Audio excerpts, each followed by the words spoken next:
Okay, well, in that case, I suppose we should get started. For those of you who are probably aware, I do not look like Judy. The duties of the vice president, as she said in an email to me, are usually pretty light, but I'm not going to be in town for the September meeting, but you'll be able to take over and host the September meeting. So I said, sure, I've done that before. So just as a couple of reminders, we would like to let you know that if you have any questions, just throw them down in the chat window. That should work just fine. You should also find to mute your microphone if you're not actually presenting, just keep background noise to a minimum. I'd like to welcome people of all diversities who have an interest in astronomy to our meeting, and acknowledge that we are in Mi'kmaq, the ancestral and ceded territory of the Mi'kmaq people. So just to get things started, I'll show you sort of what we have planned for today. So I'm just going to very quickly share my screen with Keynote and share it and play it. So the welcome is where we are now. After my fairly brief welcome, we have two main presentations. One is Dave Hoskin, who's going to talk about Comet Neowise, which was the last really good comet that passed by. And then Chris Young is going to do another one of his installments on astronomy lore. Looking forward to that as well. The next two items I think are scratched. I emailed Paul Heath several days ago to ask him if he either had a poem or anything on outreach requests for the upcoming meeting, and I have yet to hear back from him, and he has not joined the meeting. So I think those are probably we're going to skip right over those for this meeting. Then we have Dave Chapman with his What's Up for September.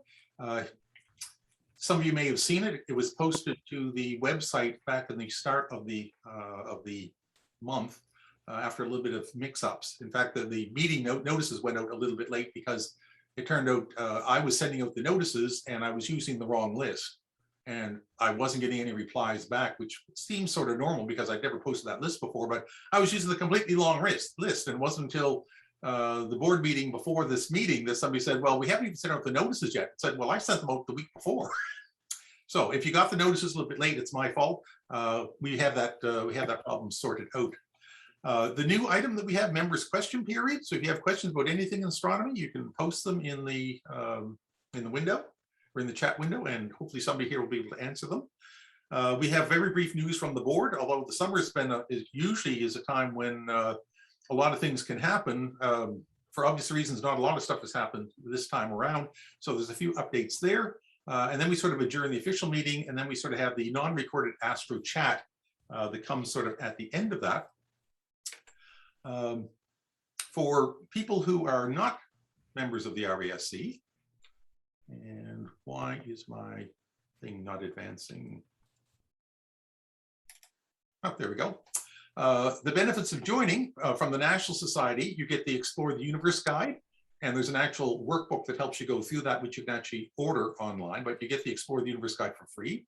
You get a subscription to Sky News, which is a nice color astronomy publication. In fact, I think it's still Canada's only science magazine, and it comes out 6 times a year. You get a subscription to the RASC's journal, which also comes out 6 times a year in electronic form. If you pay a little bit extra, you can get it mailed to you as an actual printed copy.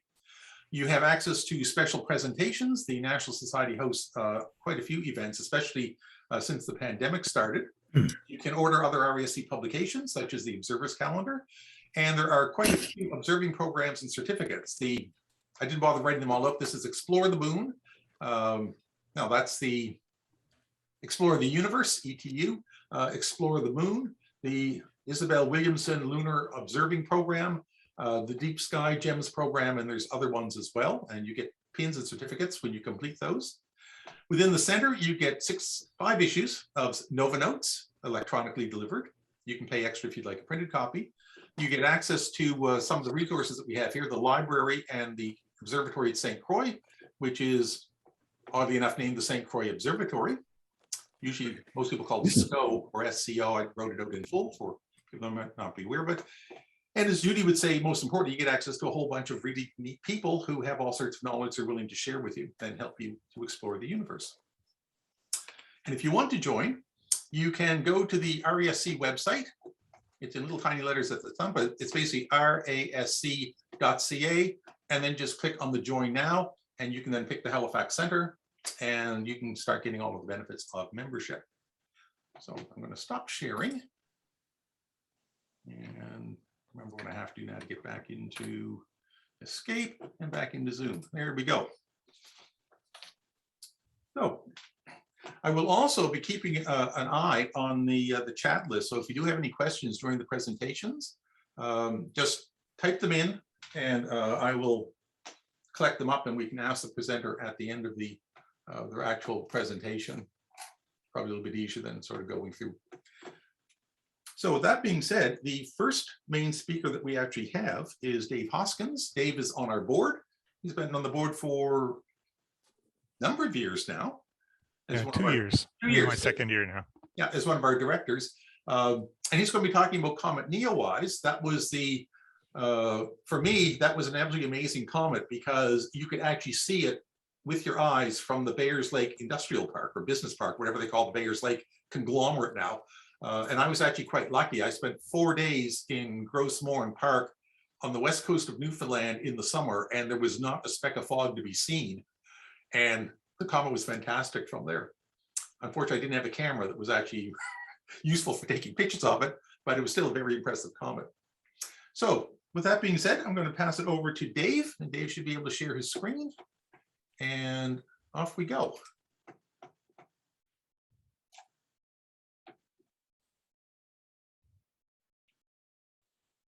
Okay, everyone see that? Yep.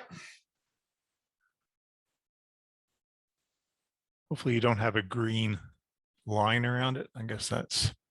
Oh, that Zoom does that to show you the window you're currently sharing. Ah, okay. All right. So just by way of introduction, Judy Black had compiled a huge file of pictures and observations, mostly by Halifax Center people around Comet Neowise, and she asked me to go through that huge file. I think it was like 200 megabytes because of all the pictures, and put together a presentation around Comet Neowise. So what I'm going to start out with is just a few general remarks about comets, and then I'll basically go through the earliest to the latest pictures of Comet Neowise and observations, mostly by Halifax Center members. And that spans from early July, I think 1st of July, through to early September. I think the last picture we have is the 13th of September. So the title, Neowise, the almost great comet. There's some debate over whether Neowise meets the criteria of a great comet. I think it does. Others don't. There's no official definition of what is a great comet, but the general appreciation is that great comets are those that are bright enough to be noticed by casual observers who are not looking for them, and then become well known outside the astronomical community. So you had to kind of, be walking down the street and look up at the sky and go, wow, what's that? And that's a great comet. And I'm not sure if, certainly Neowise was easily visible naked eye.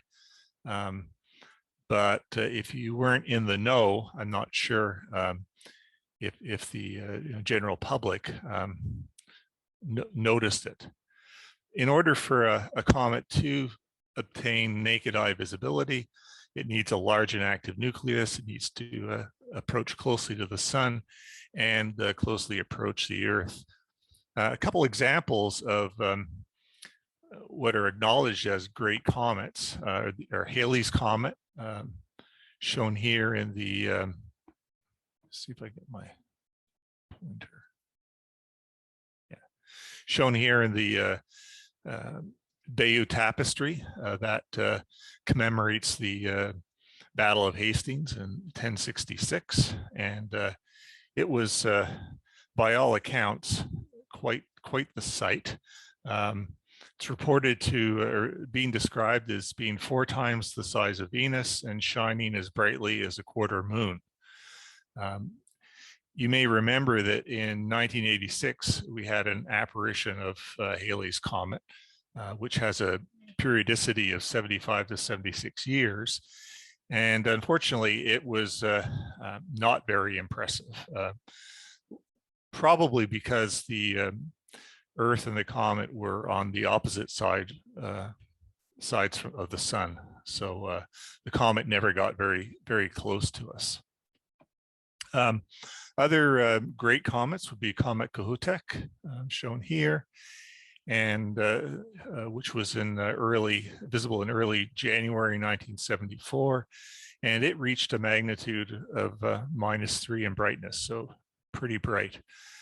And then Comet Hale-Bopp reached a magnitude of -1.8, so not quite as bright as Kohoutek, but it was visible to the unaided eye for 18 months, which is pretty impressive.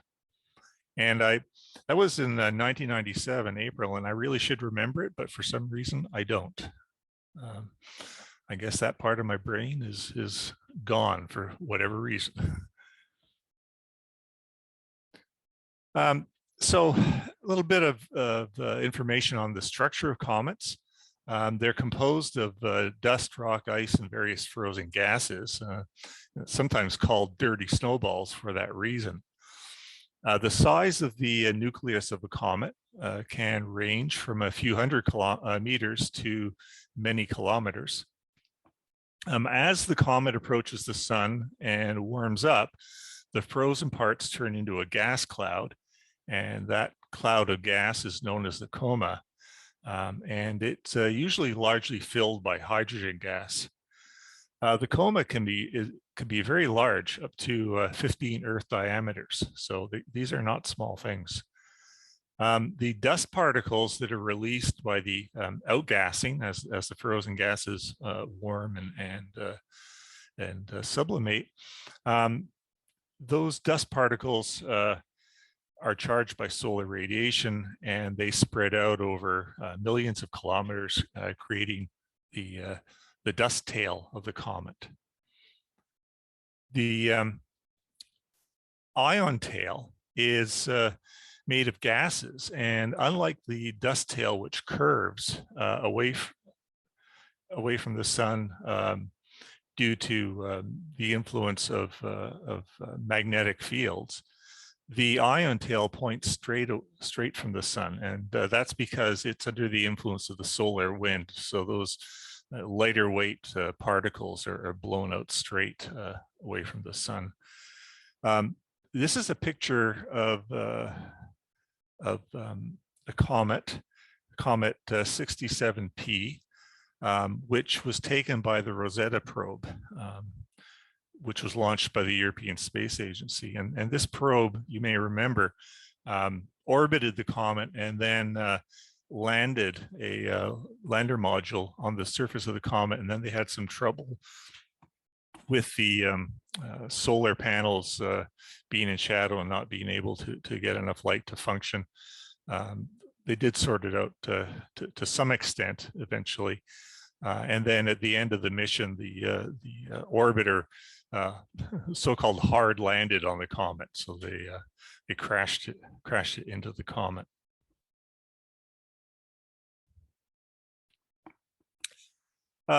Comets can come from two places. They can come from the Kuiper belt, which is near the orbit of Neptune, or from the Oort cloud, which is quite distant from the orbit of Pluto. So it's way far out in the solar system, and it's believed to contain billions to trillions of comets. And as the planets exert different gravitational pulls. These comets can be dislodged and pulled into the inner solar system. The Kuiper Belt comets are typically short period comets, which means that they take less than 200 years to orbit the sun. So Halley's Comet, for example, is an example of a short period comet. The Oort cloud comets, on the other hand, take more than 200 years to orbit the sun. And Neowise would be one of these comets, because the periodicity of Neowise is calculated to be 6,766 years. So unfortunately, none of us are going to see it again. Comets are rather fragile objects, which means that they can, when they come close to the sun, they can end up breaking up under the sun's gravitational influence. This is a picture of the breakup of Comet C 2019 Y4 Atlas, which many had felt would be a very impressive comet for us to see. Unfortunately, it fell to pieces as it approached the sun, so it never had the opportunity to become a great comet. This is a picture which just nicely summarizes what happens as a comet moves into the inner solar system, approaches the sun, reaches perihelion, which is the closest approach to the sun, and then moves away. And you can see how the dust tail and the ion tail change in their orientation. So Comet Neowise was discovered on the 27th of March 2020. The common name for this comet is Neowise, and that comes from the mission which discovered this comet, the Near Earth Object Wide Field Infrared Survey Explorer mission. So first letters spell out to Neowise. The official designation for the comet is C 2020 F3. And this picture, which I took from NASA and JPL website, shows a composite image of Neowise moving across the star field. And so this string of fuzzy red dots are Neowise, and as seen through the heat-sensitive infrared camera. At this point, when discovered, Neowise was a magnitude of about 18 and about 1.7 astronomical units away from the Earth. So very faint, certainly not visible through any amateur telescopes. But you can see the coma is already starting to appear. Okay, so you can see the very bright nucleus, and then surrounding it a bit of a diffuse coma. This is a illustration of the orbit of Neowise as it came in and approached the sun and then moved out. And you can see that at this point, the Earth was nicely situated to give us a good view of this particular comet. In fact, Neowise was the brightest comet to be seen in the Northern Hemisphere since Hale-Bopp in 1997, so in almost a quarter of a century. The radius of the nucleus is, there's some debate, but it's calculated to be between 2.5 and 5 kilometers. Perihelion occurred on the 3rd of July, 2020. The magnitude of Neowise immediately after perihelion, the closest approach to the sun, was between 0.5 and 1. So easily bright enough to be seen with the naked eye. It remained visible to the naked eye throughout the month of July. By the end of July, it had faded in brightness to about magnitude 5. So depending on where you were, if you were in a dark sky sight. You could still see it naked eye, but from any site with light pollution, it would have been pretty hard to pick out.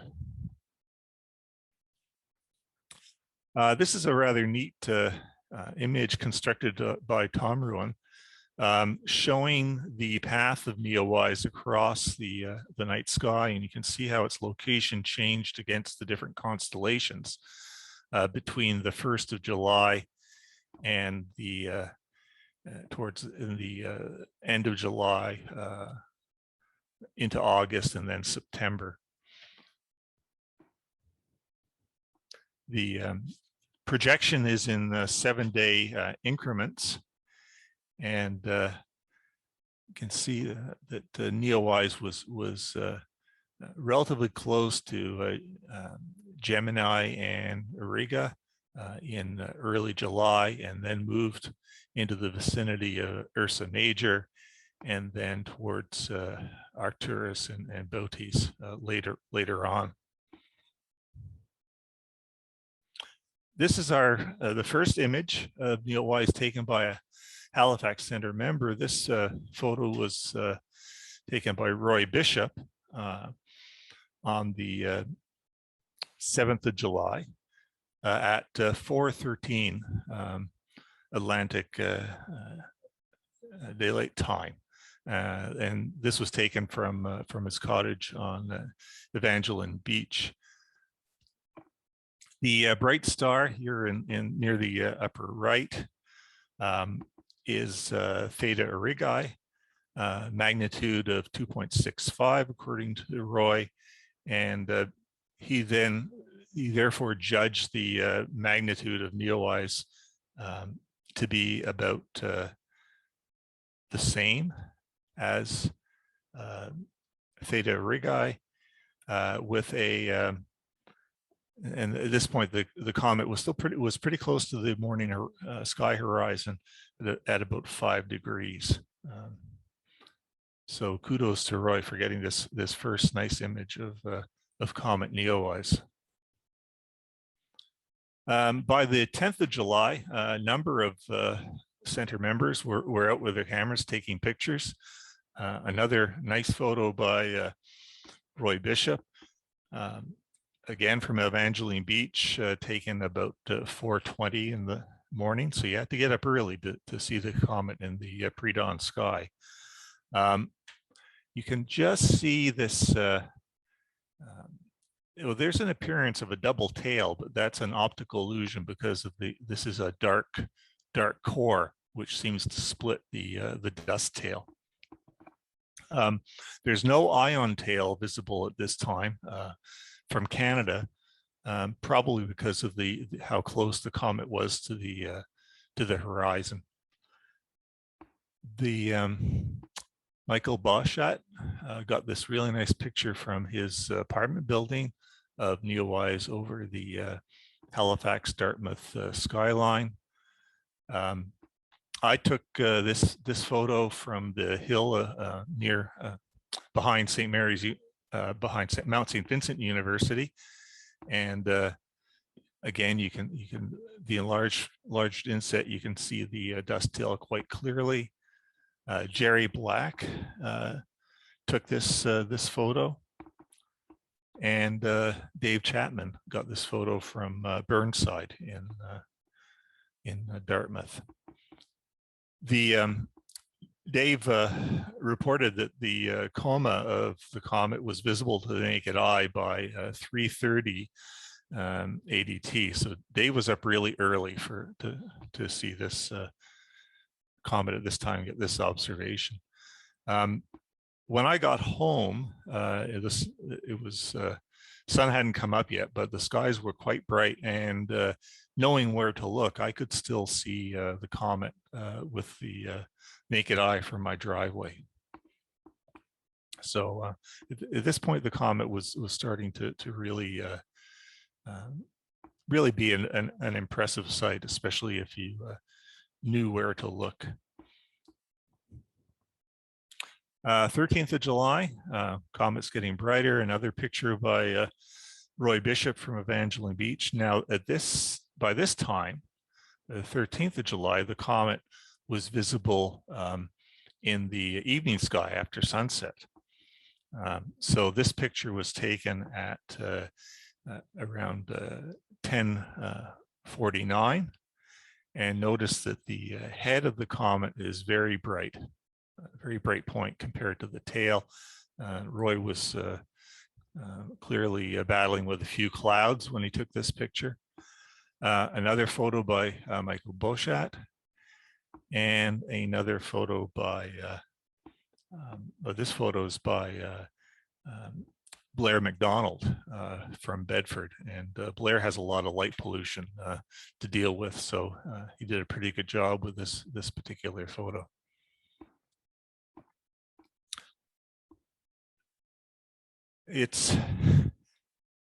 I'm sure many are amazed at the images that Mike gets from his apartment. He routinely images from his balcony, and often just by holding a DSLR camera and lens over the eyepiece of a telescope. So he does a really good job. I believe this one, though, was taken with a camera on a tripod with a telephoto lens. Now, an interesting thing about Comet Neowise is that it had a sodium tail, and this presence of a sodium tail was reported by a senior scientist at the Planetary Science Institute. Atomic sodium gets accelerated by the intense sunlight as the comet approaches the sun, and that sodium tail then points directly away from the sun. Sodium tails apparently are only seen or have only been observed with very bright comets. So that might be a criteria by which Neowise could be considered to be a great comet. These are some pictures taken on the 14th of July by Dave Chapman, shown here, and you can see Neowise very faintly.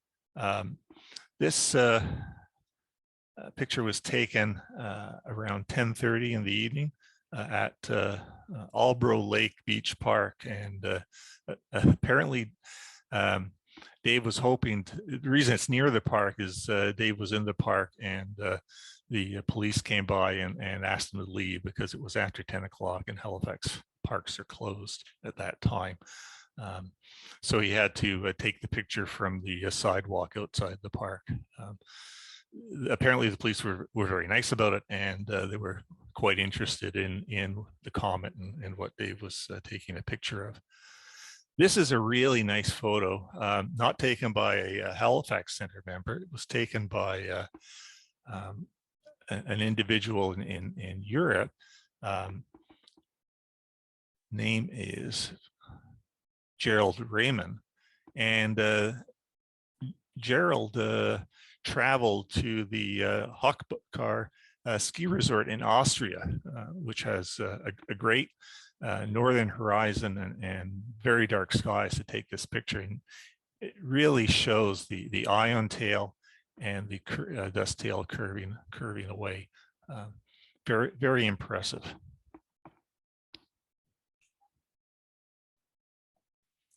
By the 16th of July, we have comet is easily seen by the naked eye in the evening sky. Again, I took this picture from the hill above Mount St. Vincent University at around 11 o'clock, and the head and tail are easily visible to the naked eye, and in the enlarged inset you can see the ion tail. Art Cole also imaged Neowise, again showing the dust tail and the ion tail quite clearly.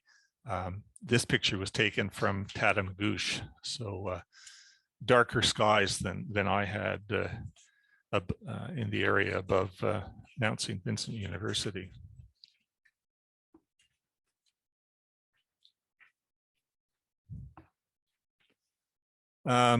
Very similar photos from the 17th of July.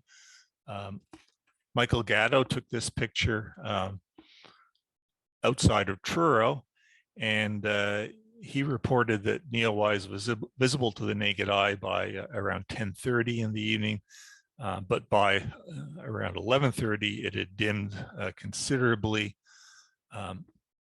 In binoculars, he could see the two tails, the dust tail and the ion tail, but they weren't prominent.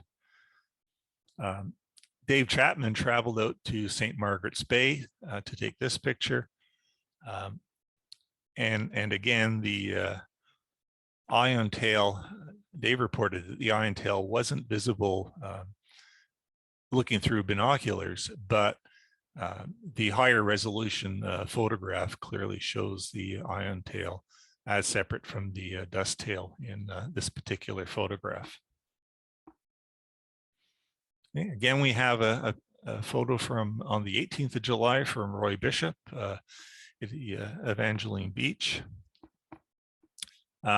Roy estimated that the Neowise was about 14 degrees above the horizon at this point. Bruce Hamilton took this photo at Litchfield around 11:45, so close to midnight. I took this picture from my doorstep in Clayton Park around, again, around 11:30 in the evening. In Roy's and Bruce's picture, the ion tail is clearly visible.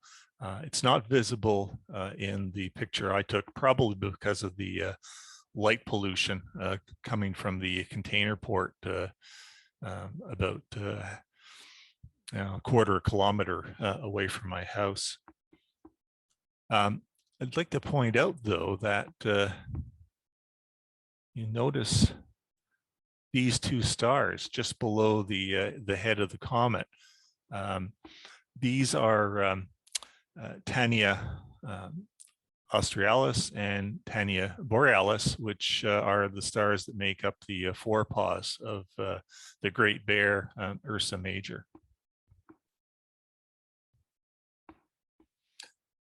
Another picture by Mike Boschat on the 19th of July, again taken from his apartment.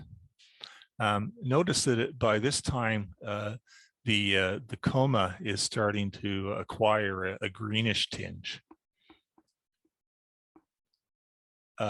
Jerry Black took this picture from a backcountry tenting site in Kejimkujik National Park, and this photo was ended up winning Jerry the People's Choice Award in the 2020 RASC Halifax Center Astro Imaging Contest.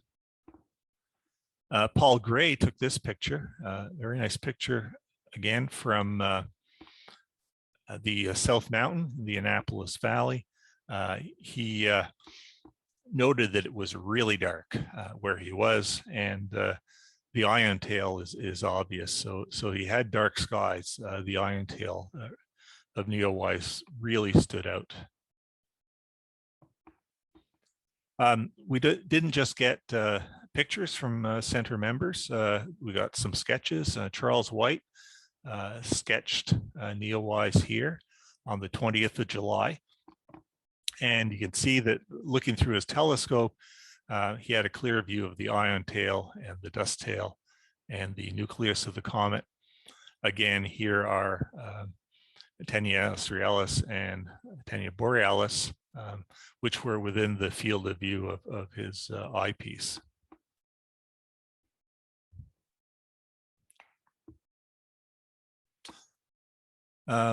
More pictures. Now, at this point, the ion tail, you can't miss it. Pictures by Dave Chapman, Roy Bishop, myself, and John McPhee. We all captured the ion tail to varying degrees. Dave took his picture from St. Margaret's Bay. John McPhee climbed up to the top of Courthouse Monument Hill in Gore to take his picture.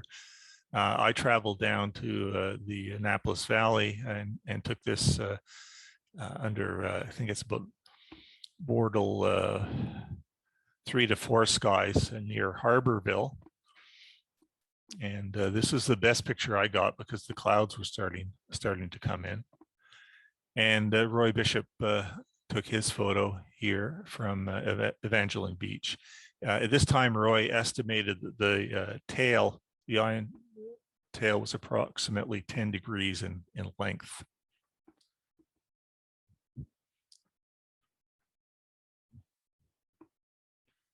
Okay, and oh yeah, notice in John McPhee's photo, how the comet is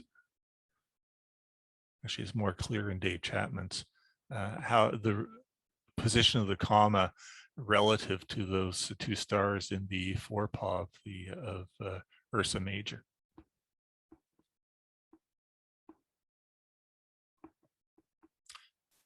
Some more photos. This photo by Mike Gatto was taken on the 22nd of July at Five Islands Provincial Park.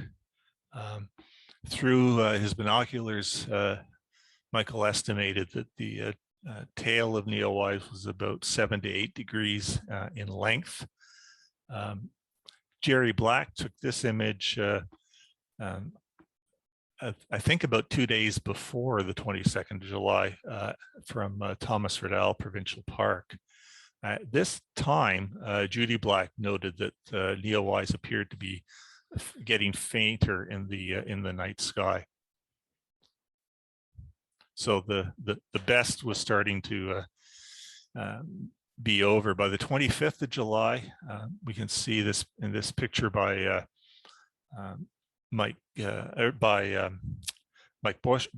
that the nucleus is quite bright still, surrounded by green coma, but the tail is much harder to see. Blair McDonald, though, took this picture from his family cottage, which has Bortle 4 skies, so pretty dark skies. And Blair also noted that the Neowise had dimmed considerably.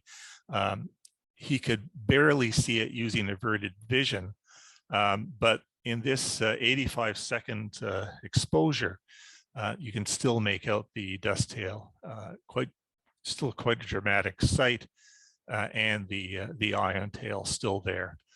But again, this green tinge around the coma surrounding the bright nucleus. Judy Black noted at this time that she needed binoculars in order to see the comet from Sackville. So it's the best had passed by this time.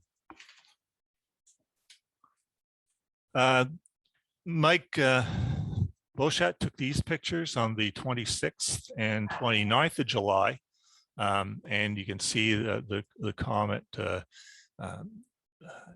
head, the coma has a distinct blue-green tinge. It's really a fuzzy, Mike described it as a fuzzy green ball.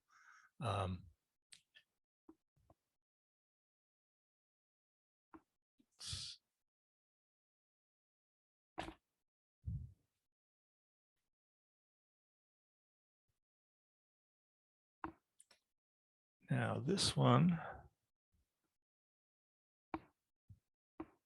is some pictures from Mike taken on the 31st of July, and Neowise is getting very faint.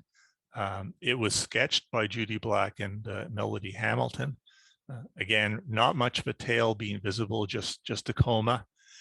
And I'd point out the change in the position of these stars relative to the comet in the sketches. And that's because this is a photographic image, and these are sketches taken through a telescope eyepiece, I think through a reflector. So the images are inverted.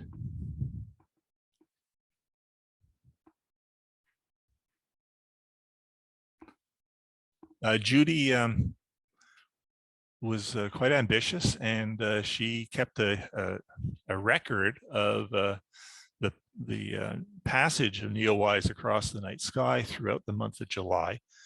So she mapped the progress from very early July through to July 31st, and she noted that by the 31st of July, neowise was located near the open cluster Melot 111, and this gave her a beautiful view through binoculars.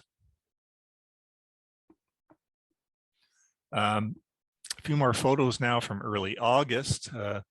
This photo is by, all of them are in fact by Michael Bochat. This is a neat photo. Here's neowise, but at the same time, he caught the passage of the International Space Station through his field of view. You can see that neowise is getting very faint, no tail, very distinct blue-green coma by this point. Roy Bishop estimated from his observations that at this time, the magnitude of neowise was about 6. And in his camera images, he could measure about a half a degree of tail. So neowise was definitely on the decline.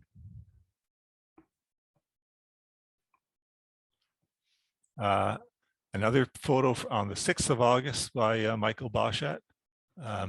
Here's neowise, and notice that it's close to the globular cluster M53, which is magnitude 7.7. So neowise was just a bit brighter than M53. It's a picture by Roy Bishop. Again, illustrates the blue-green color taken on by the coma of the comet, and you can still see some vestige of dust tail in Roy's photograph. Judy continued her attempts to, her goal of mapping the progress of neowise, and this charts the comet's progress from the 1st of August to the 6th of August. Judy missed recording the August 4th because it was cloudy in Halifax, Sackville area on that particular date.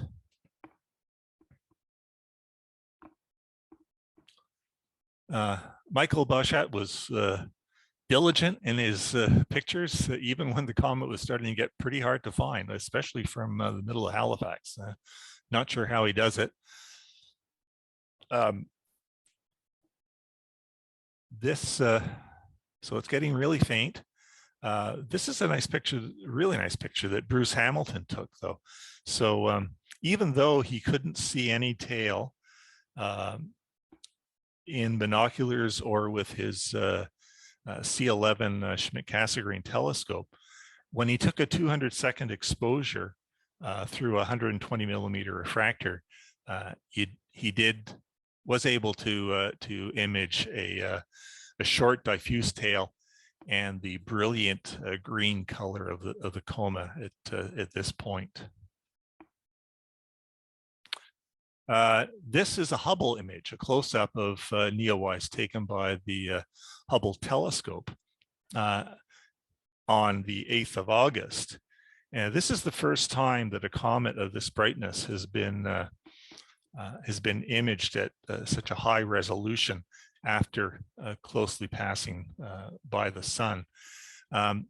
There's see these two structures, these on the left and right sides of the comet. These are jets created by the sublimation of ice from beneath the surface of the nucleus.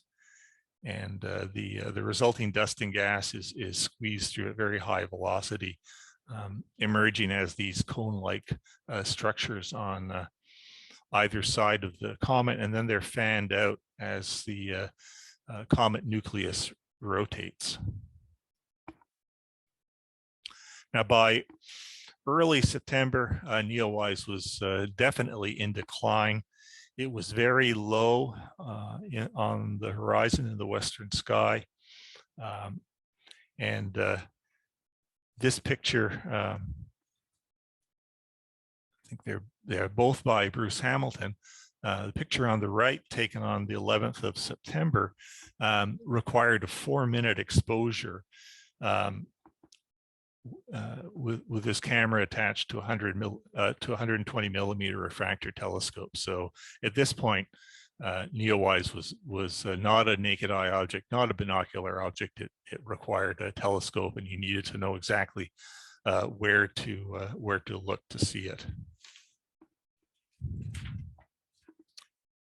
And that concludes the our passage through memory lane regarding Neowise. The highlight, I think, for me of 2020. These are some of the resources I used putting together this presentation, and I think I'll wrap it up at this point. And I will stop sharing. Well, thank you very much, David. That was an amazing presentation on the Comet. I know I really enjoyed looking at it, and when I was in Grossmore National Park, I did find the odd person, because it was so dark there, that was sort of looking at it, wondering what the hell that streaky thing was up in the sky, until I had to point out to them that it was actually a comet. They just thought it was like a really weird looking cloud in a completely cloudless sky. So semi-great. It wasn't the case, I think, where most people would just casually look at the sky and say, oh my God, what is that? But if you're in a really dark spot, it was actually quite noticeable, as long as you were sort of looking up. Yeah, when I was at near Harborville for that picture, that it was very obvious in the night sky. My nephew drove in, and I said, "Do you see the comet?" And he said, "No." And then when I pointed it to him, he said, "Oh yeah, yeah." He thought it was really cool, but casually, he hadn't seen it. But 18-year-old boys probably have other things on their minds than looking in the night sky. Well, it's funny because I was going to show Joanne Cook it, because she lives in Clayton Park, and I thought, well, where's a place with a good western sort of good horizon? So we drove up to the corner of the Bayers Lake Industrial Park, up where the Kent store is, and went up in behind there. And we were just looking for it. This other car comes up, and I hear this person talking to somebody else, and thinking, that sounds like Paul Heath. Sure enough, it was. Everyone had the same idea. Yeah, he lives even closer to that area. So yeah, he came up there, and once you got dark adapted, you could just look up and you could see it, no problem at all. But we were sort of on the side of the building away from the light, and we're looking westwards, more or less, like northwest. So most of the city light pollution was behind us. So I'd like to weigh in on the comet. It was the very best comet in about a quarter century. However, I've been spoiled by Hyakutake and Hale-Bopp. So I'm on the fence about whether it's a great comet or not, but it definitely was very good. But the idea of people picking it out of the sky without being coached, I don't know of any circumstance where that happened, where people discovered it by themselves. However, when I was at St. Margaret's Bay, I was on the property of a good friend of mine, and I went down both times, and I set up. The first time she didn't come down, but the second time I said, you really have to come down and see it, because this is the best night ever. That was on my birthday.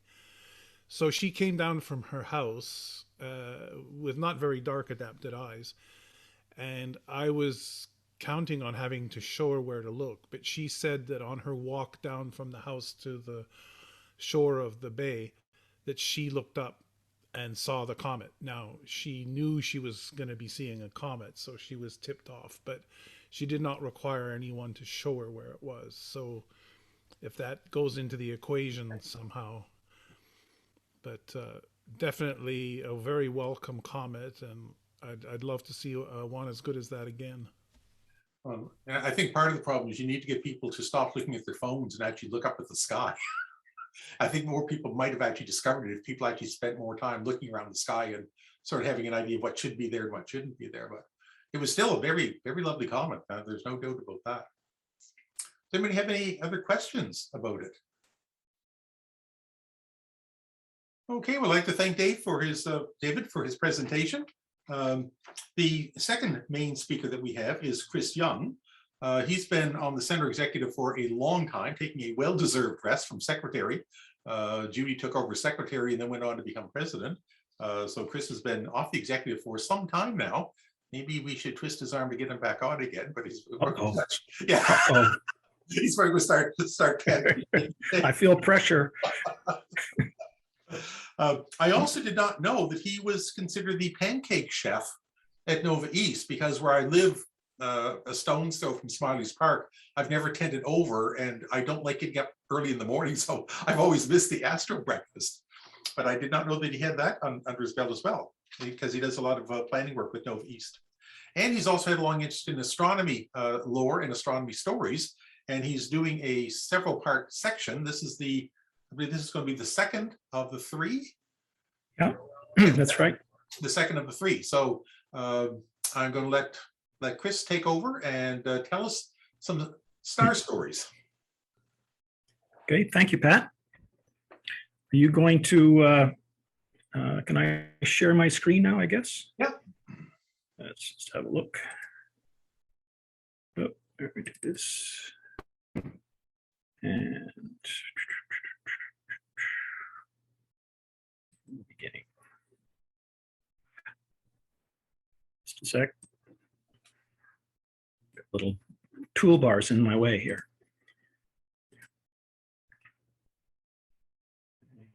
Do that.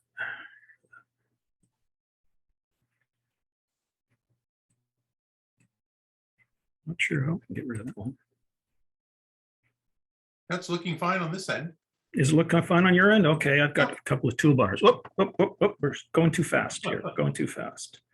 So I've added Skylore 2021 or meanderings in cultural astronomy. So part of this is the reason I've expanded the title is because as you're trying to chase stuff down in books and on the web, you tend to go down many rabbit holes and you find interesting things that you feel you should point out. So I guess you're going to hear some of that. I have 3 stories today. The first one is probably the longest. And I've also, at the end, I have a little follow-up on the last meeting. There was a comment or two and things I wanted to follow up on. So the first story that we're going to deal with is the legend of the Great Dipper, or how Coyote fixed the 5 stars. So this is sort of a creation myth. And the idea is that there are no stars in the sky at this time. So this is a story that was recorded by the Wasco Indians, who were in the Oregon area, which is around here. This is a map of North America pre-conquest, where there was probably something in the order of 10 million people in North America, and there were more in Mexico, Central America, and South America, quite a few people. Unfortunately, with the arrival of the Europeans and then bringing in African slaves and things, there were disease kind of went ahead of the colonists and severely reduced the number of people who were there. So the story that I'm going to relate to you comes from this 4-page document, which was was put on paper in 1921 by a fellow by the name of McWhorter, who was a kind of a friend and I guess a supporter of the Indian tribes of his area. And he would often help them in terms of dealing with stuff that was on paper and dealing with the feds and stuff. He was a guy with a grade 3 education, and he amassed a lot of information during his life, which he passed on to the Washington State University, including these papers. And so he'd anyway. I think there's a link or a reference to where this is found on the net. There's 4 pages to it. It's worth reading to get a good flavor of the story. So it was told to, I think it was Sitting Rock, and by Sitting Rock to Mr. McWhorter, and was recorded. So the main character is Coyote, and Coyote is a trickster, and a trickster is a character in a story. He's often a god or a spirit. Sometimes it takes human form or some hybrid, and he's quite smart. Sometimes has secret knowledge. He disobeys rules and defies conventional behavior, and he's often playing tricks on both humans and the gods, and then sometimes they backfire on him. So he's an interesting character. He shows up in many of the First Nations tribes, and so our characters today. So we'll get into this. One time there were 5 wolves, all brothers, and they used to travel together and they'd hunt together, and they used to share their kill with Coyote. Coyote would takes advantage of people, and he'd probably chat them up and they'd feed him.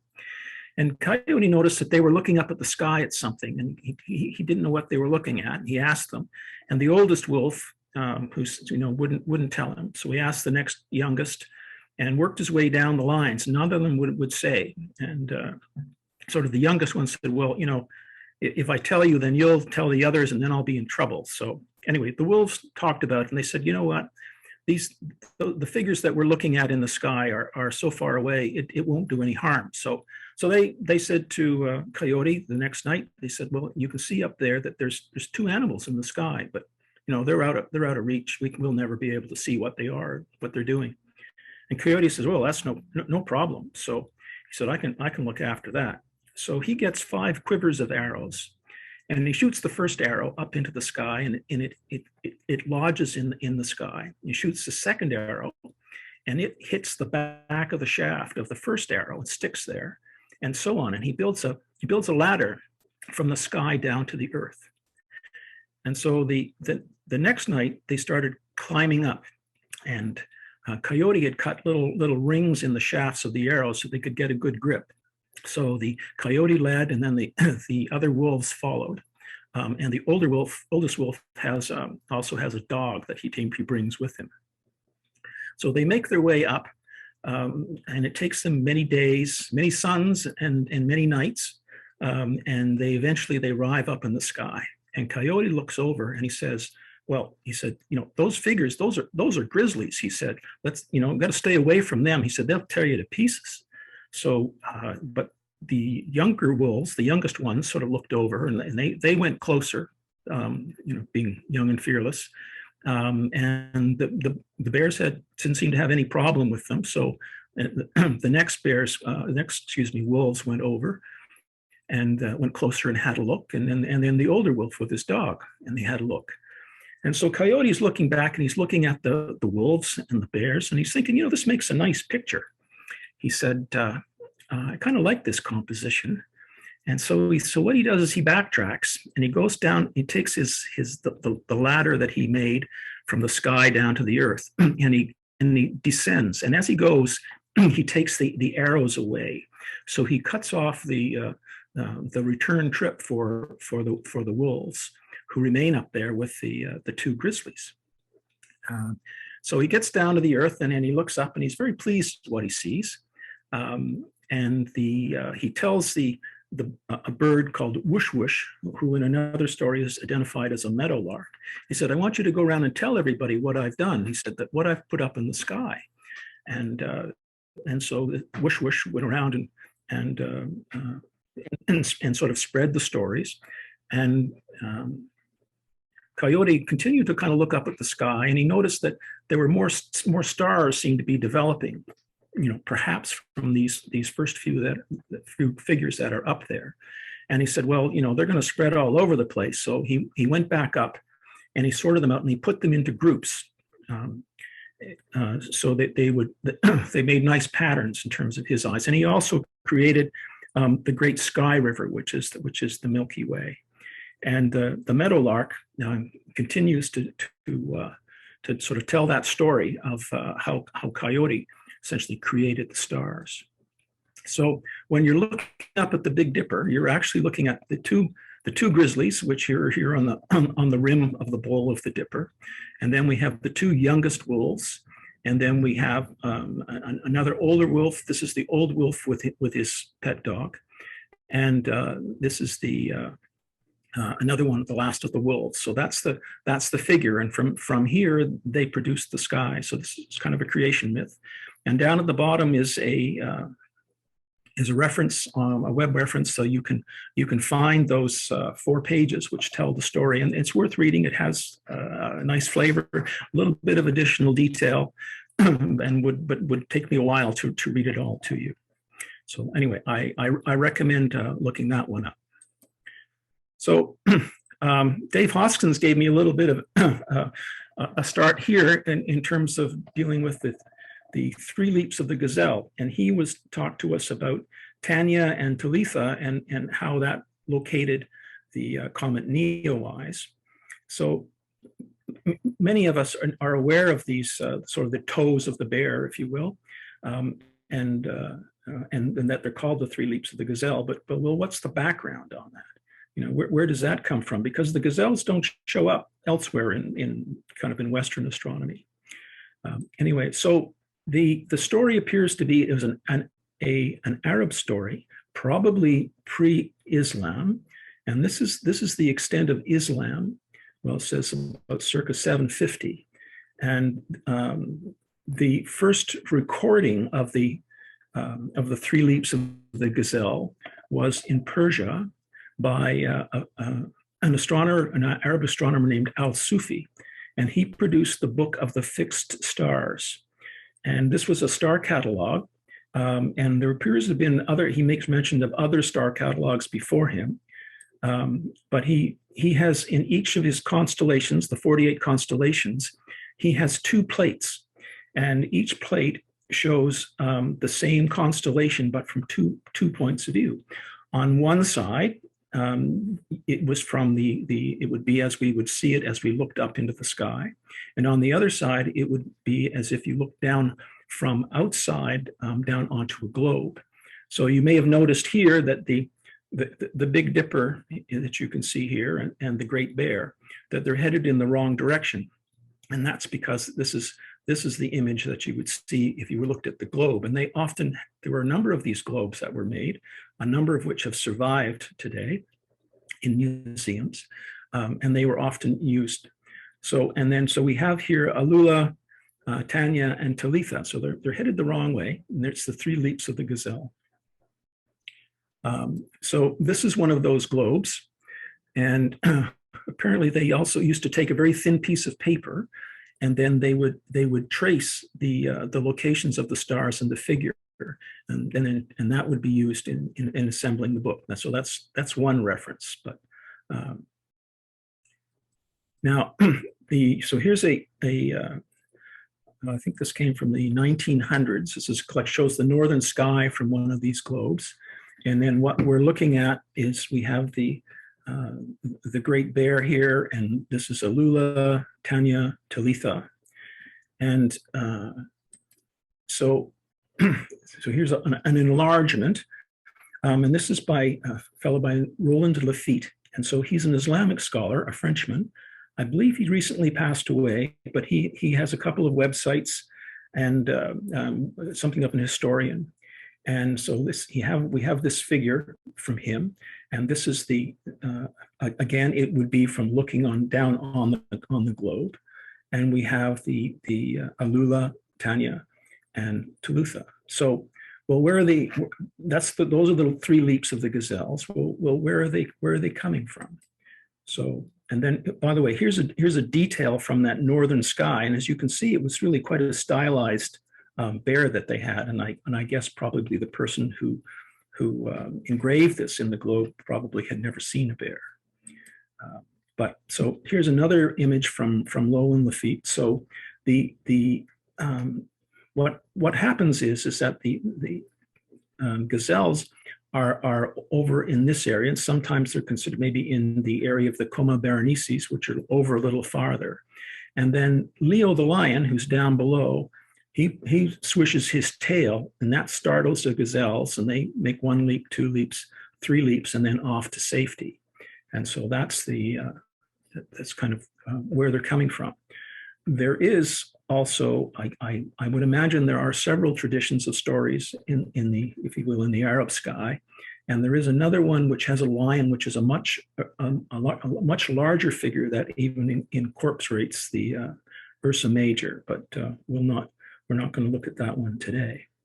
So to recap, so we have the figure of the bear and the Big Dipper, and we have his 2 hind legs and front legs, and then we have the Alula Borealis and Australis north and south, and then Titania, Talitha, and then off to safety. And down below is Leo the lion, and Leo has the tail Denobula, which is tail in Arabic. And so that's what startles the gazelles, and they go on their way. And so if there are any new people to astronomy and they're learning the sky, often we'll use the pointer stars, which we use to find Polaris, and you can direct them down, and that will take you down to Leo, the constellation Leo. But I much prefer the little saying that says that if you have a hole in the bowl, it leaks on Leo, and I think that's the easiest way to learn that relationship. My third story is one that comes from Japan, and it involves the Summer Triangle, or at least two of the main stars in the Summer Triangle, Vega and Altair, and they are the characters Orime and Kengyu, and this is the Orime is the Weaver Princess, and Kengyu is he's the puller of cows. He's a cowherd, and this story is one that originated I believe in China. Perhaps they think there's a record in poetry from 700 BC, and it passed through to South Korea and then also Japan. And apparently the empress in Japan around the year 700 adopted it. And part of the reason for this is that Orime is the weaving princess. She's the daughter of the emperor, Sky Emperor, who lives at the North Pole, and she weaves beautiful fabric and makes garments for the emperor, and he's very happy with her. So she's highly skilled. So part of telling this story is to emphasize the importance of developing skills. So we'll get into our story here. So Orime she's doing the weaving. Kengyu is sort of a little bit out of the picture right at the moment. Orime is doing a great job. The emperor's very happy with his clothes, but he says, you don't look very happy. And she said, well, I don't have a companion. I have no one to love. And so he feels a little sorry for her. So he arranges a marriage with Kengyu, who's the cowherd, who's also up here in the sky. And I think he's, in some of the Chinese stories, he's human, but I think here he's probably a spirit that's in the sky. Anyway, so they become married and they get to know each other very well, and they're very happy together. And in no time at all, Orime has quit doing any weaving. Kengyu is hanging around Orime all the time, and there's cows wandering around the sky. So not very good. The emperor is not happy. So he comes over, and what he does is he separates them, and he puts Kengyu on the opposite side of the great river, which is the Milky Way, so which we see here. And Orime is distraught, and and she's very unhappy, and she's crying, and she's not doing a lot of weaving. So the emperor feels a little sorry. He says, well, all right. He said, once a year, he said, you can cross the river and you can spend time together, but this only happens once a year. And so the time period when this is supposed to happen is the 7th day of the 7th month. And this is a time in Japan where very often the weather is turning from having been wet to getting a little sunnier, and better weather for the developing and harvesting the crops. And so people would be essentially praying for better weather. They'd also as this sort of story and celebration passed around, they would write down wishes, which they'd write on little cards, and they'd hang them in bamboo trees. So you get a little sort of a picture of almost like Christmas trees of all of these wishes. And these wishes are for developing skills and for getting those things perhaps that you feel that perhaps you should have or develop. So once a year, what happens is that there's a boatman comes and he will take Orome across the Milky Way, the Great River, to spend time with Kengu. But if there is bad weather and it's raining, then the boatman can't go across. So what happens is that the magpies come and they make a bridge for Orome to cross over above the river. And the magpies are the azure-winged magpies in Japan, and they're a symbol of good luck. Anyway, so I looked at there was also some comments about the summer river being wider than the northern river, which is being the Milky Way. So I brought up on Sky Safari, the planetarium program that I often use. This is in the year 800. And you'll see the northern Milky Way in a second here.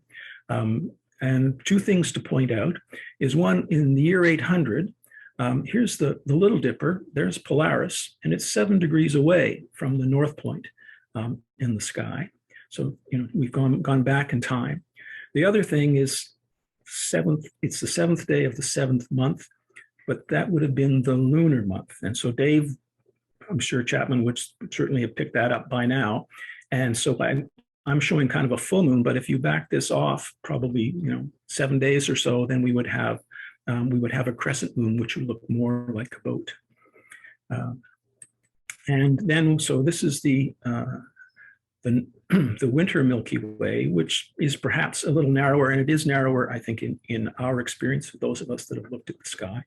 But I was, as I said, curious about it. And again, you can see the 7 degree separation there. So we've gone back in time. And so the explanation for that is happily, the National Park Service provided me an image. So in the summertime, at that night, we're looking towards the center of the Milky Way. So there's more stars in the sky. And in the wintertime, we're looking away from the center outwards, and so there's a little less. So, and here's an image of Orome, and she's crossing over the bridge that's made by the magpies.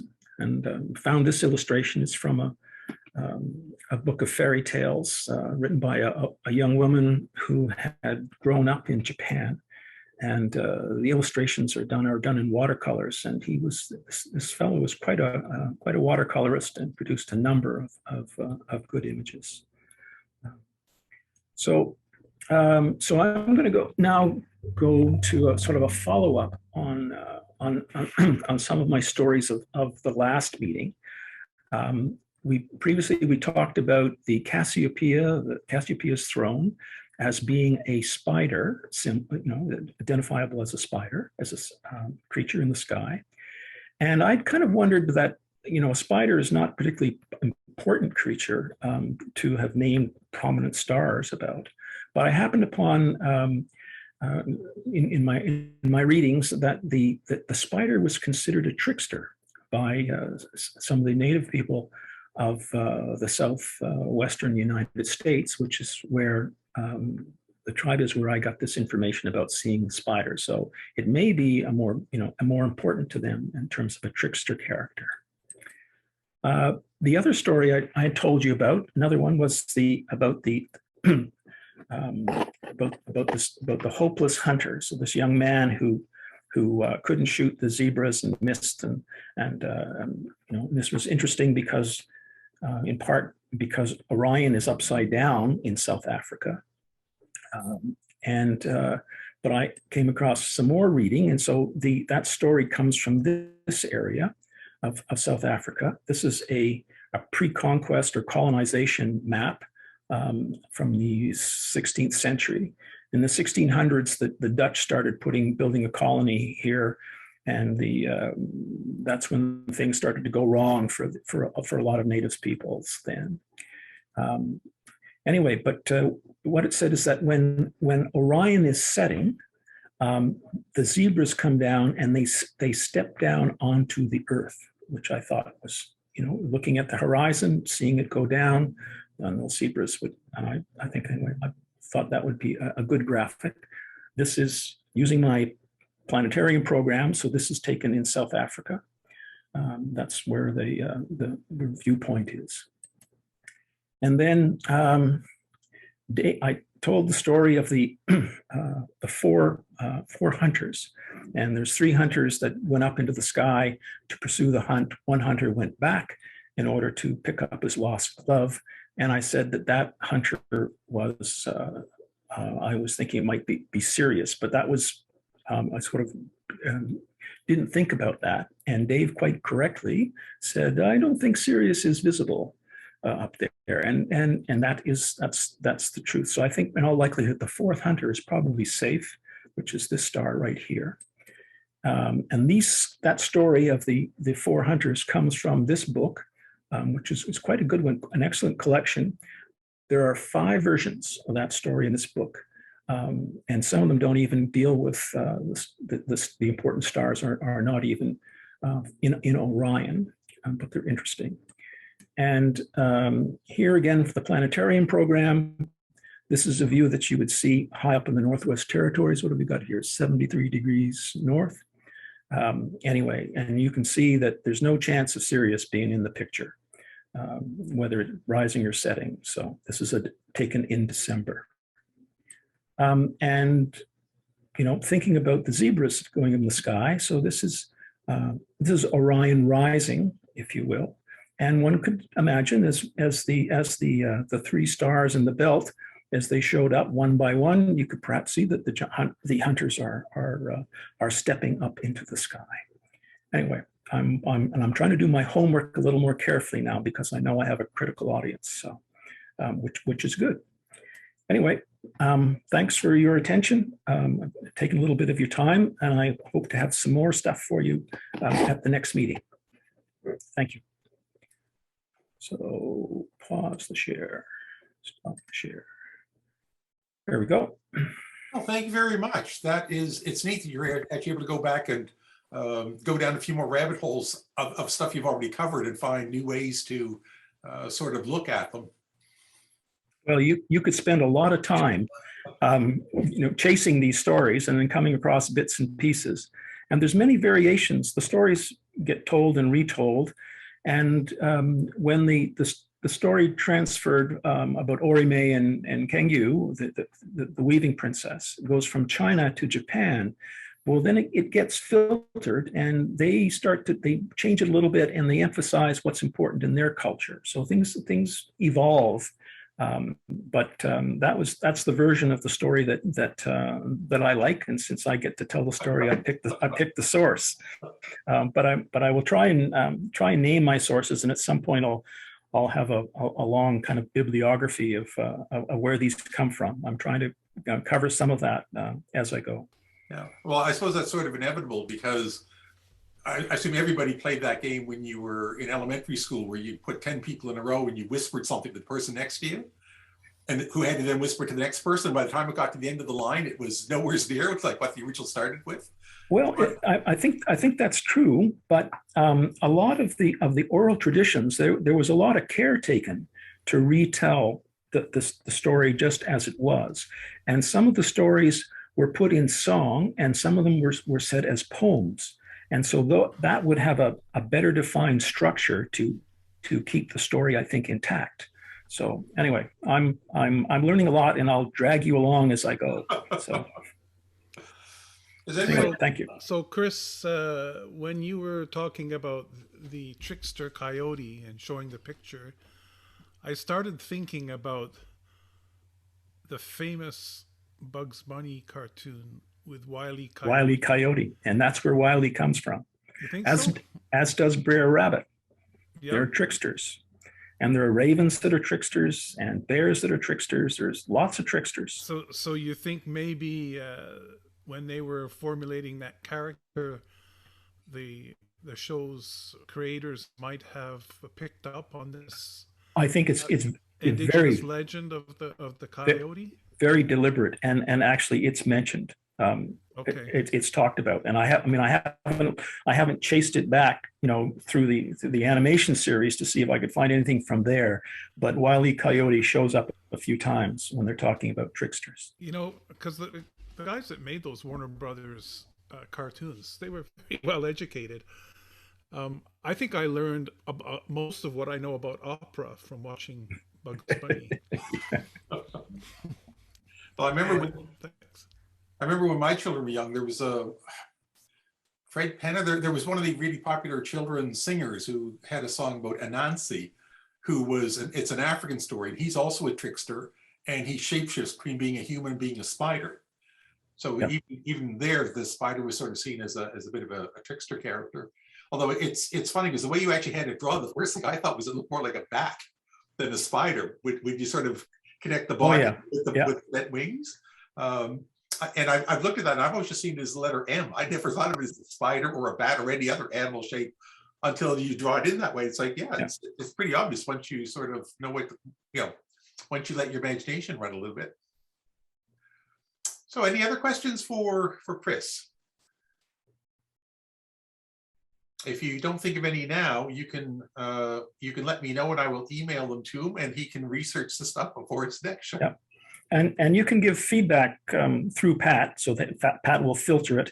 I mean, if these stories are too long or not long enough, please let me know, because I could always, I tried to have 3, but 3 starts to get a little longer. But yeah, and it's nice to have a variety of locations on the earth that they come from too, because it gives you a chance to sort of see things from really different points of view in terms of trying to tie them into the local ecology and everything else.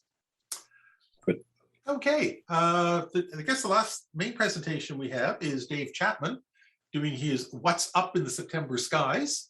Although it is posted online, I much prefer the live version of it with commentary. Oh, and I see Dave's all ready to go.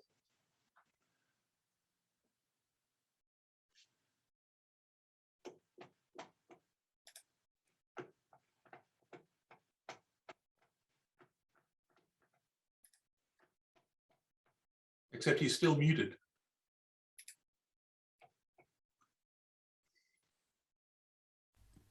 Okay, so there you go. Yeah, sorry about that. So I just wanted to point out that the backdrop for this slide is my picture of Comet Neowise. I guess it's a bit bigger and maybe a little bit more high resolution than what our presenter showed. I just wanted to say to David, he did a really fine job presenting that, and although a lot of the content was portrayed through photographs, I think everyone who was observing the comet would agree that it was a lovely comet to observe through binoculars or telescope or even with your eyes. It certainly was the highlight of my 2020 as well. So thanks for that. So this is the What's Up for September. Almost half over, but I post these, I get these ready for the beginning of the month, and they get posted on the website, and I do ask that they are announced. So if you're ever looking for the What's Up, remember that it gets posted on the 1st. The other thing I'd like to say is all of the underlined text elements in these presentations are active links to other places in the web. And if you go and look at the PDF online, you can click any of the active links to go to those pages to review them.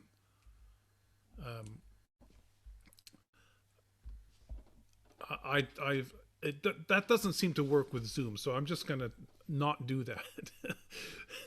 But for instance, the sun this month up here in the upper right-hand corner, there's a link to today's solar activities. And that, of course, is updated every day. So, you can always go back and quickly get to many views of what's going on in the sun. And again, I thank David for sharing all of his excellent images of solar activity. The sun has really heated up this last month or so. And so it's great, even if you're only looking in white light and look for the sunspots. But if you have a hydrogen alpha solar scope, it's even more interesting. So September being an equinox month, the difference in the length of the day and night changes quite dramatically between the beginning of September and the end of September. So we go from having about 7.5 hours of darkness to 9 hours. The night comes earlier, thank goodness. In the middle of the summer, you have to wait up so late for the night to get dark. So that's very welcome. And of course, when we get daylight saving time turned off in November, it'll be even darker sooner. So autumn is a pretty good time for observing. And I understand there's a number of people going to St. Croix tonight to observe. So if you're interested in going, I think the protocol is to go online on the chat list and announce your intention to come and what you expect to be doing. So it looks like it's going to be a great night for observing tonight, wherever you are. So the autumnal equinox is coming on the 22nd of September, which is what many people say is the beginning of autumn. But I've been going with the meteorologists who use the first day of the month of the equinoxes and the solstices as the seasons. So September, October, November are fall. So we're going to be looking at fall stars and fall objects later on in this presentation. I devised this pie chart for expressing the light and dark parts of the night and day. At the lower right, there's a link to a YouTube where this is animated if you want to see how it changes throughout the year. It's quite interesting to watch that. Well, I'm saying that because I made it, but I think you'd find it interesting too. The moon this month, we've already had the new moon. And a couple of nights ago, even though I missed it, the crescent moon and Venus were together in the west. I did see the crescent moon and Venus the night before, but they weren't that close together. And this moon cycle is Wigumgewigus, which in English means the mate-calling moon time. Now, other traditions would call this the harvest moon, but in the Mi'kmaq culture, it wasn't called the harvest moon because the Mi'kmaq were not agriculturalists. They weren't farmers. They were hunter-gatherers, and to them, the moose was the main food source. So the mating of the moose was a very important part of their calendar. I was told that you were never to hunt a female moose while she was nursing a calf, but you could hunt a male moose any time. And I think it's probably safe to say when the moose are mating, that's when the calves have been let go, let's say, and they're on their own. The first quarter is coming up pretty soon, on the 13th, and in the late evening sky, or you'll see the gibbous moon pass Saturn and Jupiter on the 16th and the 17th. Full moon is on the 20th, and last quarter is on the 29th. So I've got that picture there of where the moon and Venus were a couple of nights ago. Unfortunately, where I was, it was very cloudy and almost raining, so I don't know if anyone got to see that, but it's always nice to see those two together. Let's go on to the observing the moon. these are the um, these these are the features that are included in Explore the Universe, the moon items in Explore the Universe. Obviously, there are many more features to be viewed, but if you're following the Explore the Universe program, there are 12 craters and 12 mare, of which you have to observe only half of each.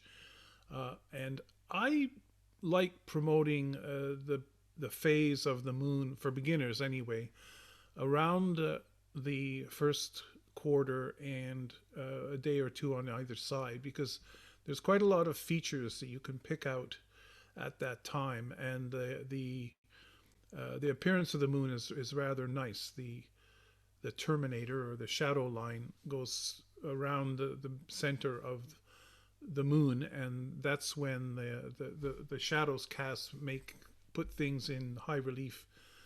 So I mean, you can observe the moon almost any day of the month, but the first quarter moon is typically more or less south in the sky and fairly high at the first quarter phase in the evening. So it's an easy target for binoculars or telescope for those getting started. So the challenge for those who haven't observed the moon is to try to observe 3 of these each in binoculars coming up.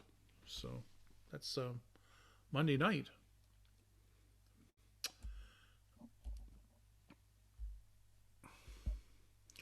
The planets this month: Mercury is at greatest elongation east on September 14th. However, owing to the shallow inclination of the ecliptic to the horizon at this time of the month in the west, it's very low and very difficult.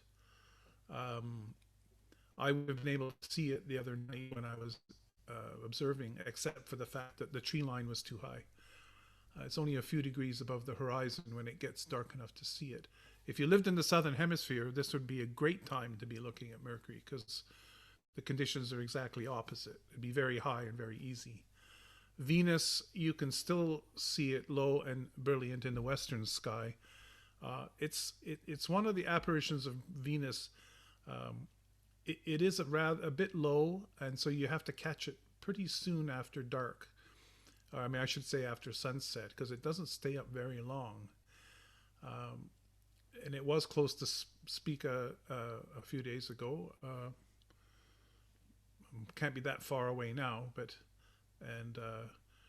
you can catch it. A friend of mine who's not an astronomer said she was walking her dog on the beach, and she saw both Venus and Jupiter, although she had to check with me what Jupiter was. She wasn't sure what that one was. And so she was able to see both Venus and Jupiter at the same time walking on the beach. So you can probably figure out what time she was there. Mars is too close to the sun. Mark on your calendar, the next opposition of Mars is December 2022. It's not the greatest opposition of Mars, but there's something very interesting that will happen, and I need to double check this. But I believe that the moon will occult Mars around that time from certain places on Earth, possibly even here. I have to double check that, though. That'd be cool to watch.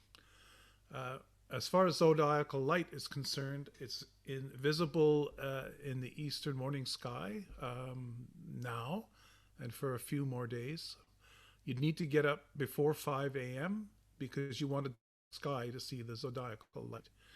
Now, this is caused by scattering of light from dust particles roughly in the ecliptic plane of the solar system, although recent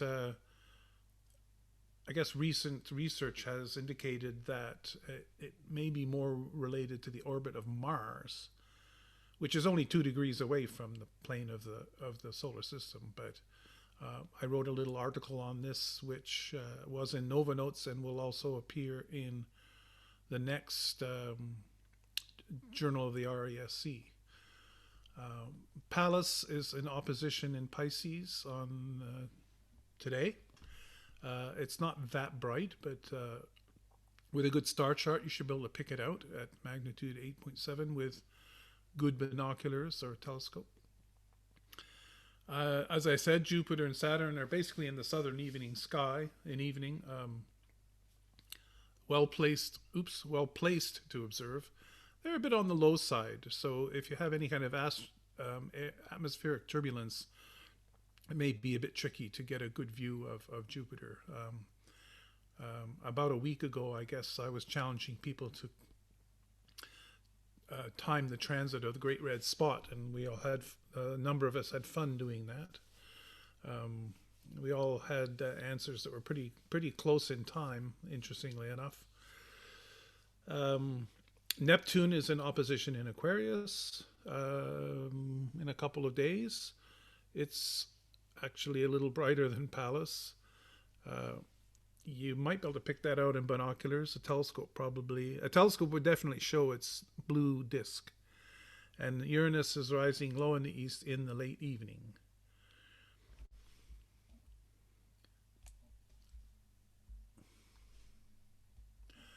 Okay, explore the universe. The autumn constellations are as indicated here. Pegasus, Andromeda, Cassiopeia, Perseus, Aries.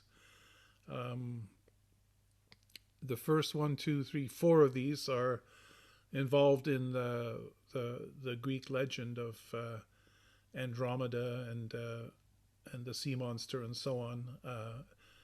The only ones missing, I guess Cetus might be the sea monster, and Cepheus is the king. From the city, Cetus is not a very obvious constellation, but when I was observing the other morning, actually, I got up early in the morning and the Pegasus was quite high. I could easily trace out Cetus, but it's not a constellation that jumps out at you if you're in any kind of light polluted skies, but I really enjoyed looking at it in a dark sky. So these are fairly easy to pick out. I found Aries. Aries is normally visible, but I found it in a dark sky. It was very bright. I wouldn't consider it a minor constellation at all. It is a zodiacal constellation, so it's not surprising. So these are the ones you need to pick out. Again, 1, 2, 3, 4. I don't know why there's only 1, 2, 3, 4, 5 there, but you're supposed to. I might have missed one out. I better check. But you're supposed to observe half of them. No, that's not true. You have to observe half of all of the constellations. So there may only be 5 in the autumn, associated with autumn. Of course, Explore the Universe Guide is a book you can get from the National Office. If you don't have a copy and you're a member, you can just ask for one, I believe. Certainly if you're a new member, you should get one. And there's a new edition out. I need to get a picture of it to update my slides. There's an edition 3 updated available. As far as the stars are concerned,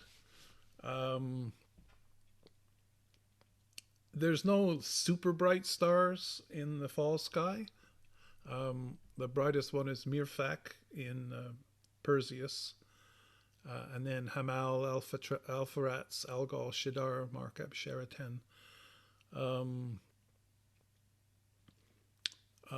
The N means they're a navigation star for anyone who does celestial navigation. All of these are good if you have a SIN-SCAN telescope. If you can identify these stars, you can use them to align your telescope. I'm not sure about celestron telescopes, but most of them I think would be good for aligning celestron telescopes as well. And the number 35 for Mirfak is the 35th brightest star in the sky. So kind of goes back to what I was just saying about there's not a ton of really bright stars in this sector of the sky, because the brightest of the ones in Explore the Universe is only number 35.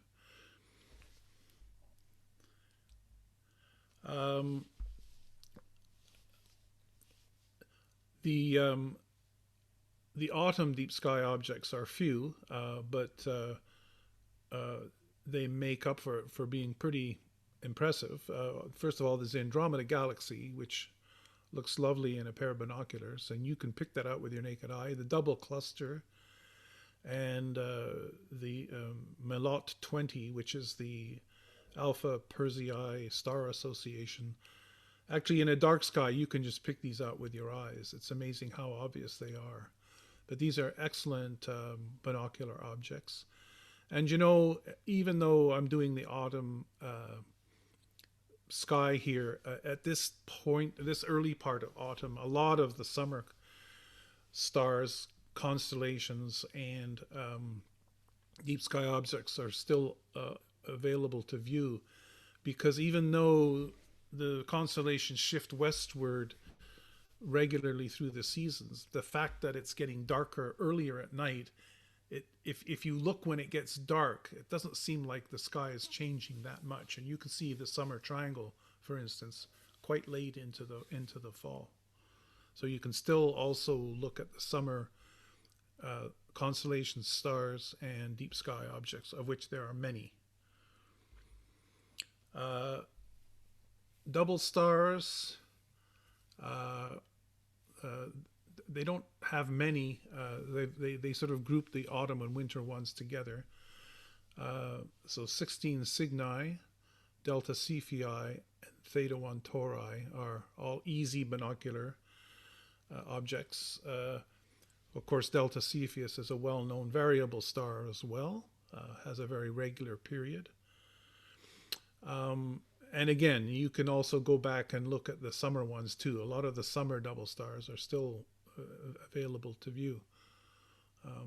So, you know, try to get out there. It's still a dark sky window here. The moon is getting into the evening sky, but by the time it gets dark, it's pretty low. So get yourself to a dark sky location and enjoy the sky. And with that, I'll open it up for questions.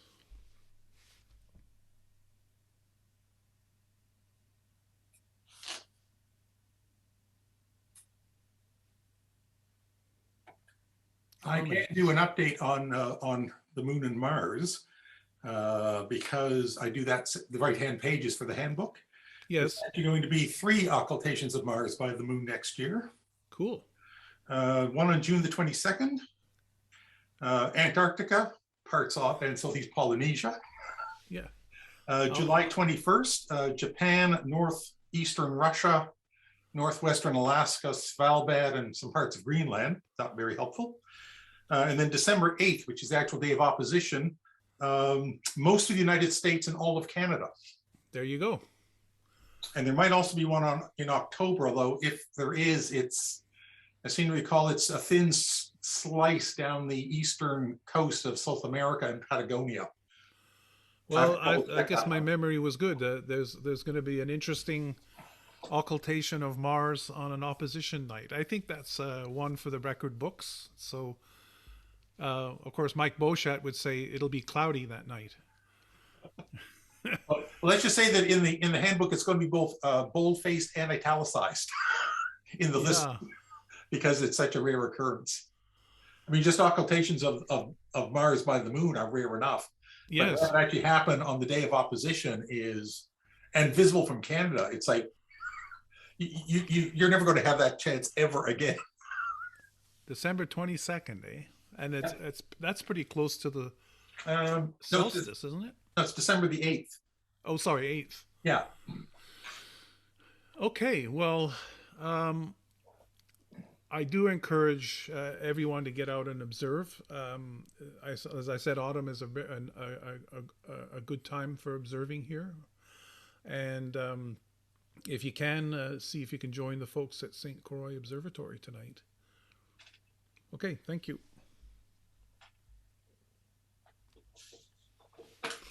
Okay, thank you very much, David. A lovely presentation as always. So looking at my notes that I took downstairs with me, that leaves notes from the board, which will be relatively brief. Let me just pop over here for a second, just so I bring up a keynote presentation so I don't forget. And Dart. Okay, so there's sort of four main things.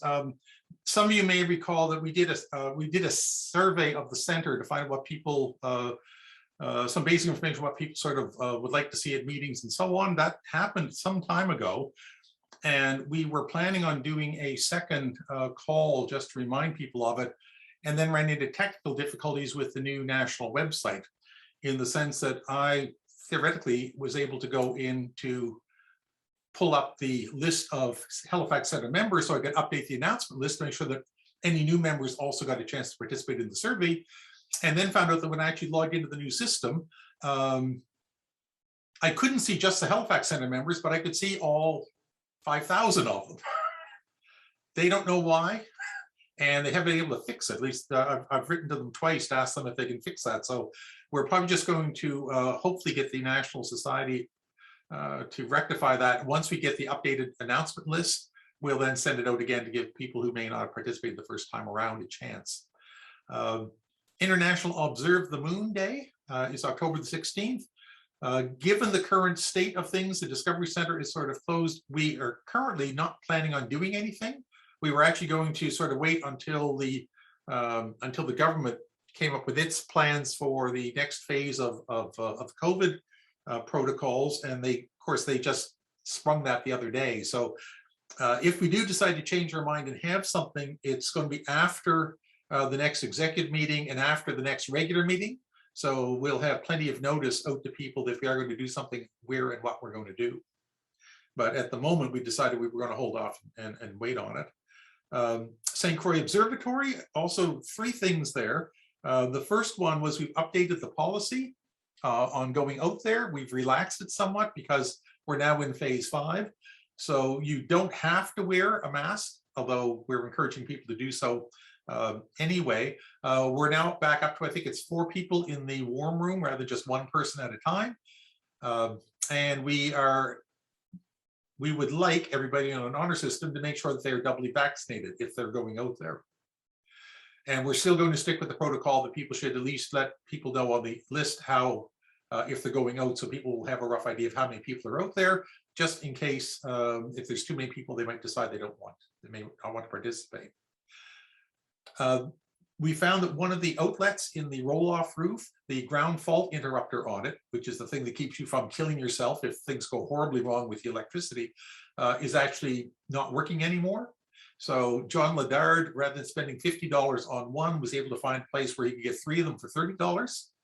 So he's going to replace that one because we aren't sure whether it's a problem with that individual ground fault interrupter or whether there's a problem with moisture in that corner of the observatory causing it to trip out, in which case we'll have to do something else to fix it. We've also decided that we're actually going to take that thin layer of green felt material that doesn't really stop anything from damaging itself when it hits the ground. It's getting to be really difficult to clean, so we're planning on lifting it out of there altogether and going with just the concrete floor, which will make cleaning up and sweeping things out much simpler. And the last item, which I almost forgot to put on the list, was the astrophotography contest, which is normally held in conjunction with Nova East. Because we didn't have Nova East this year, we're pushing it back to in the fall. So we'll be updating people and giving people all the information they need on that in the very near future. Last but not least, on notes from the board, are the upcoming meetings. So the next one is October the 2nd.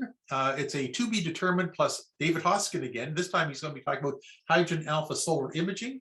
And for those of you who aren't familiar with what that is, if you take a telescope and you put a hydrogen alpha filter in front of it, which is a filter that only lets through a very, very, very narrow bandwidth of light, I think it's 656.3 nanometers in wavelength. What you get is a really, really detailed view of what the surface of the sun actually looks like. And we were sort of talking about it before the board meeting got up and running the other day. And I mentioned to Mary Lou the cheat. Mary Lou used to do that from her house in Sackville. And we didn't realize until I mentioned that was like back in the 80s or the 90s. It didn't seem like that long ago, but it was back in the previous millennium. But you get, just looking through the eyepiece, you get some amazing views of it. November 6th, Chris Young and another to be determined. And then December the 4th, we have Phil Groff, who's the executive director for the RASC, going to give a presentation, plus the annual general meeting. The two to be determines, we have a couple of people in mind. If we can't get one of those for October 2nd, I made the mistake of promising that I would do something. So I may be the to be determined for the October meeting.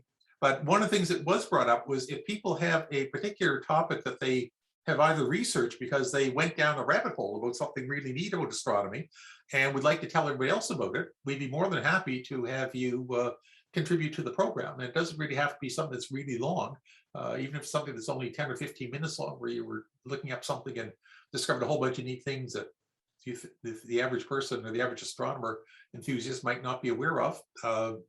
Contact Judy. She's the president, and she will see what's what with that. So does anybody have any questions? I have a comment to add. Nova Notes content deadline is September 30th. If anybody would like to submit any photos or articles. Yes, that I wasn't quite sure when it was coming up, and that was sort of nagging at the back of my mind as to whether or not the deadline was pending or not. So thank you very much for reminding us all. Any other comments? Thank you.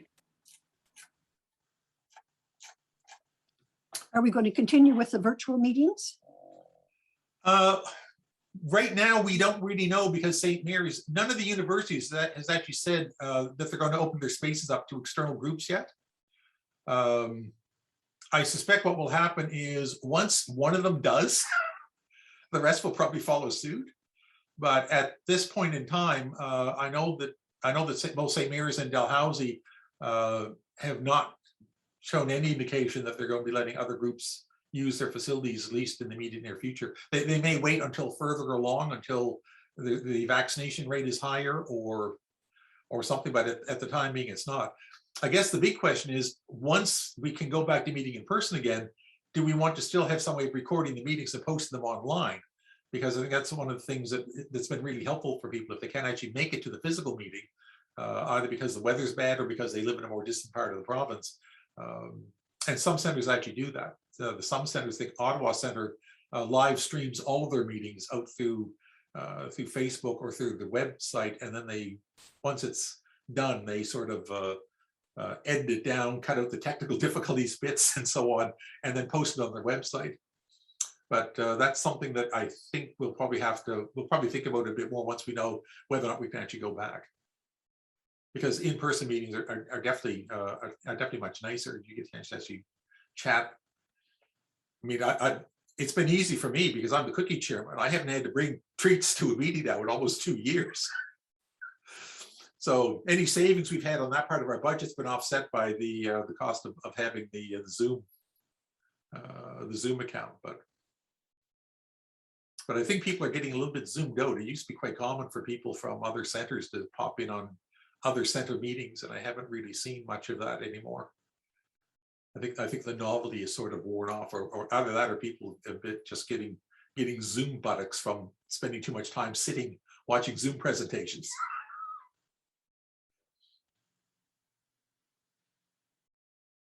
Oh, and Lisa says the New Jersey contingent votes yes to recording the meetings.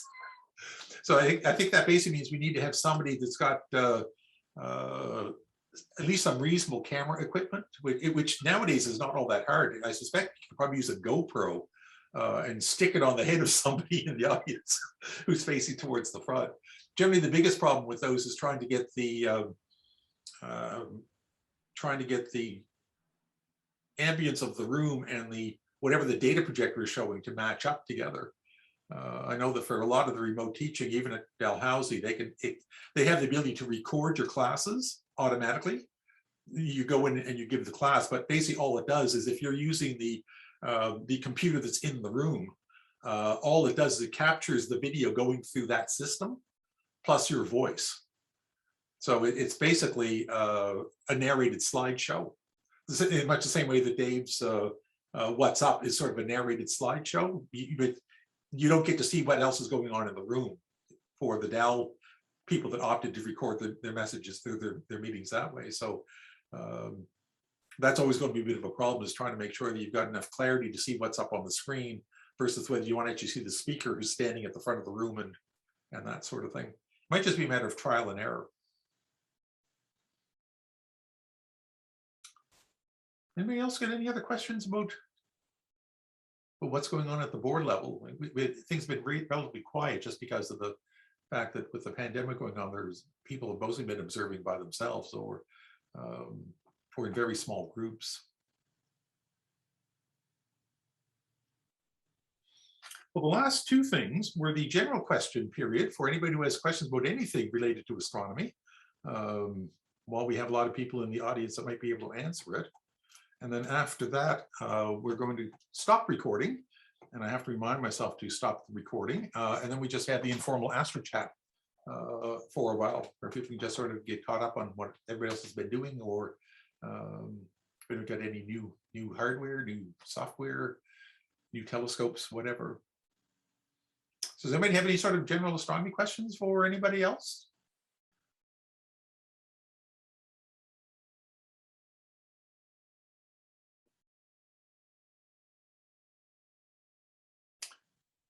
Okay, well, not hearing any. I'm going to see if I can stop the recording without stopping the meeting.